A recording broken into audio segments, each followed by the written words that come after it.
திராவிட முன்னேற்ற கழகம் தேர்தல் அறிக்கையில் குறிப்பிட்டாங்க, அதிமுக ஆட்சியிலே அதிகமாக கடன் வாங்கிவிட்டார்கள்.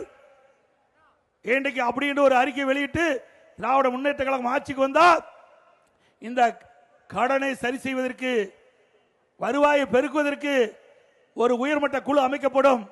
அந்த குழுவில் நிபுணர்கள் இடம்பெறுவார்கள் என்று அறிவிக்கப்பட்டு அந்த குழு அமைச்சாங்க. நிபுணர்கள் போட்டாங்க. போட்ட பிறகு 5 லட்சம் கோடி கடன் வாங்கியிருக்கிறாங்க. எதுக்கு குழு போட்டாங்க? கடன் வாங்குறதுக்கு குழு போட்டிருக்கிறாங்க. அது மட்டும் இல்ல, 73 ஆண்டு காலம் தமிழகத்தில் பல்வேறு கட்சிகள் ஆண்டிருக்கின்றன. 2021 வரை பல கட்சிகள் தமிழகத்தில் ஆட்சி புரிந்தது. 2021 வரை தமிழ்நாட்டுடைய கடன் அளவு 4,85,000 கோடி. திராவிட முன்னேற்ற கழகம் 2001 2026 இப்பொழுது மார்ச் முடிகின்ற வரை 5 லட்சம் கோடி கடன் வாங்கியிருக்கிறீங்க.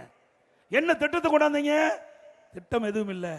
2020-21 அதிமுக ஆட்சியில் வந்த வருமானத்தை விட 2024-25 திராவிட முன்னேற்ற கழக ஆட்சியில் வந்த வருமானம் 1,36,000 கோடி உயர்ந்திருக்குது. ஒரு பக்கம் வரி உயர்ந்தாச்சு, வருவாய் உயர்ந்தாச்சு, மறுபக்கம் கடன் வாங்கிட்டு இருக்கிறீங்க. திட்டம் எதுவும் அல்ல. நான் ஏற்கனவே குறிப்பிட்டேன், எத்தனை காலேஜ் கட்டணும், எதுவுமே இந்த ஆட்சியில் பார்க்க முடியல. அவ்வளவு பணத்தையும் ஆட்டை போட்டாங்க. இதெல்லாம் அதிமுக ஆட்சிக்கு வந்த பிறகு இதையெல்லாம் விசாரிக்கப்பட்டு சட்ட நீதியாக நடவடிக்கை எடுக்கப்படும். மக்களுடைய வரி பணம் வீணாக்க நான் விட மாட்டேன். எங்களுடைய அரசாங்கம்